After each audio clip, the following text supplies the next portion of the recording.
사도행전 2장 37절에서 47절 말씀입니다. 함께 읽도록 하겠습니다.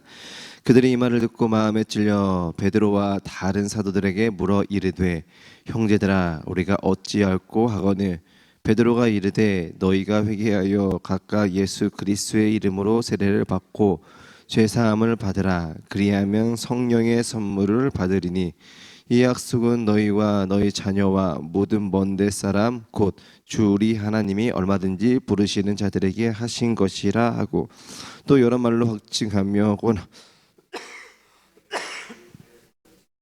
구원을 받으라 하니 이 말을 받은 사람들은 세례를 받음에 이날의 신도의 수가 3천이나 더하더라. 그들이 사도의 가르침을 받아 서로 교제하고 떡을 떼며 오로지 기도하기를 힘쓰니라.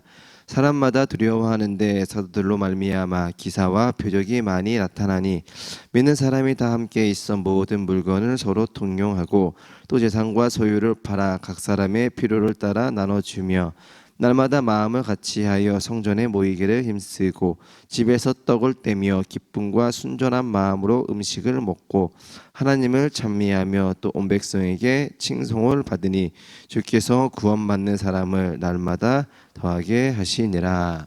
아멘. 하루의 첫 시간 기도하기 모인 모든 분들을 주님의 이름으로 축복합니다. 어제 읽은 마지막 말씀에 이런 말씀이 있었습니다. 베드로가 그 유대인들에게 이렇게 이야기를 했어요.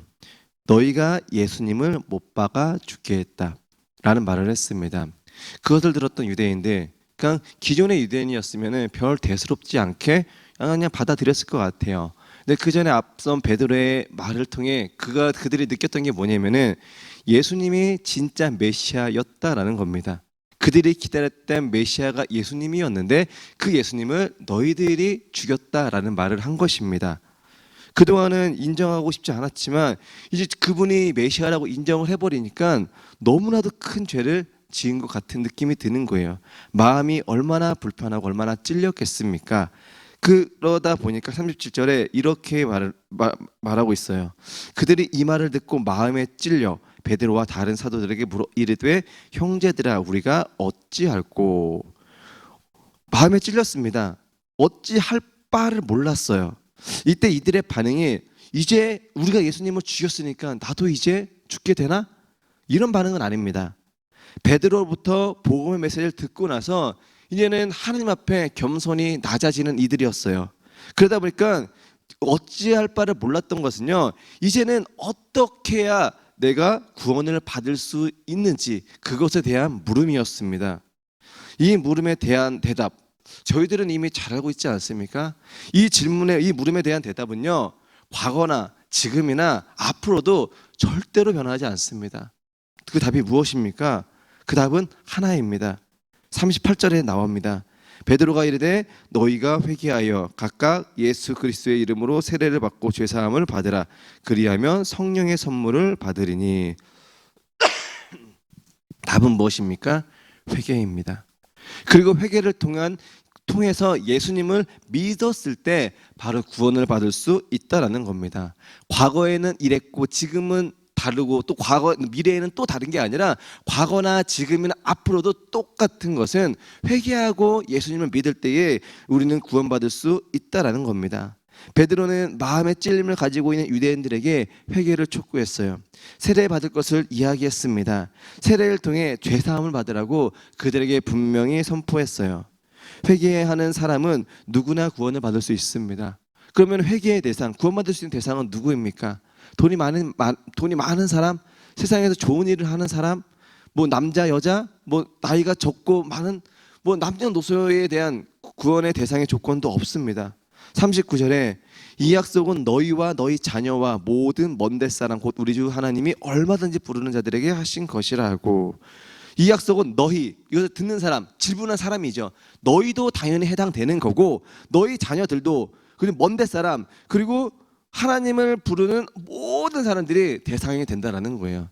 그럼 여기서 몇 가지 대상을 나왔지만 모든 민족이, 모든 사람이 구원받을 수 있는 기본적인 자격, 조건이 된다는 겁니다. 누구나라는 거예요. 이렇게 베드로의 말씀을 듣고 회개하여 세례를 받은 사람이 41절에 보니까 3,000명이 되었다고 기록하고 있습니다. 그리고 42절 이하의 말씀을 보게 되면요, 이렇게 세례를 받은 사람들이 나름대로 공동체를 구성해서 살았어요. 여기 우리는 공동체라는 표현을 쓰지만 교회죠. 교회 안에서 그들이 함께 신앙생활을 했습니다. 그 42절 이하의 말씀에는 어떠한 교회의 모습으로 신앙생활을 했는지 잘 설명하고 있어요.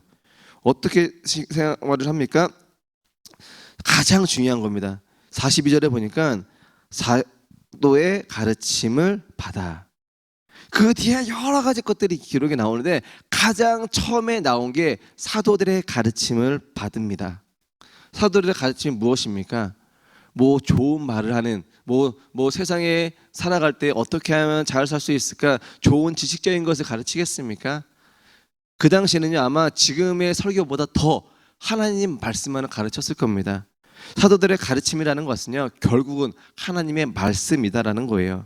그래서 말씀이 가장 중요한 것입니다. 하나님의 사도들의 가르침을 통해 말씀을 받은 그 당시 초대교회 성도들이 그것을 받고 나서 그것을 받은 지식을 갖고, 성경의 지식을 갖고 복음을 전하는 그러한 공동체라는 겁니다. 교회의 시작은 말씀이 되어야 돼요. 사람이 되어서는 안 됩니다. 사람의 좋은 것 때문에 교회 다니는 것도 안 되는 거예요. 말씀이 좋아서, 말씀을 사모하는 마음으로 교회의 공동체를 구성을 해야지 그 교회는, 그 교회 성도는 아마 건강한 교회, 건강한 성도가 될 수 있습니다. 그리고 그 말씀을 통해 저희들은 은혜를 받을 수 있고 변화된 삶을 살아갈 수 있는 것입니다. 그리고 열매 맺는 삶을 살 수 있는 것입니다. 그리고 두 번째로는요, 교제하며 함께 나누는 공동체가 되어야 됩니다. 42절에 보니까 서로 교제하고 떡을 떼며, 44절 모든 물건을 서로 통용하고, 45절 또 재산과 소유를 팔아 각 사람의 필요를 따라 나눠주며, 46절 집에서 떡을 떼며 기쁨과 순전한 마음으로 음식을 먹고.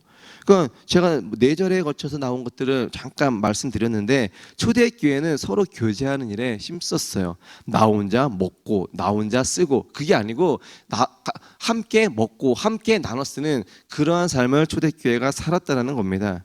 자신의 것을 나누는 삶을 살았어요. 자신의 것을 나누는 거 희생입니다. 나 혼자 배불리게 먹을 수 있는데, 나 혼자 편안하게 쓸 수 있는데 그것을 나누는 거잖아요. 내가 희생한 것입니다. 초대교회 성도들은요, 그렇게 살았어요. 나누는 것을 통해 성도들끼리 연합하는 삶을 살았습니다. 그리고 세 번째는요, 모이기에 힘쓰고 기도하는 공동체였다는 것이에요. 44절에 보니까 믿는 사람이 다 함께 있어. 함께 있었다라고 라는 말은 함께 지냈다라는 거예요. 46절 날마다 마음을 같이하여 성전에 모이기에 힘쓰고. 모이기에 힘썼답니다. 왜 그들이 모이기에 힘썼겠습니까? 함께 모여서 즐기고 놀고 무언가를 하려고 그냥 오로지 그냥 모여서 우리 밥이나 먹자, 그냥 그런 목적으로 교회에 모였겠습니까? 아닙니다. 그때 그들은요, 모이긴 모였어요. 왜 모였냐면 기도하는 일에 열심을 다하기 위해 모였다라는 것입니다. 기도는요, 우리가 늘 말하고 있잖아요. 영적인 호흡이라고. 호흡은요, 해도 되고 안 해도 되는 것이 아닙니다. 안 하면 죽어요. 무조건 해야 되는 것입니다. 믿음의 성도들은 그렇기 때문에 날마다 기도하는 삶을 살아가야 돼요. 기도하기 위해서는요, 먼저 모이는 것이 중요하다라는 겁니다. 마음이 모아져야 하고요.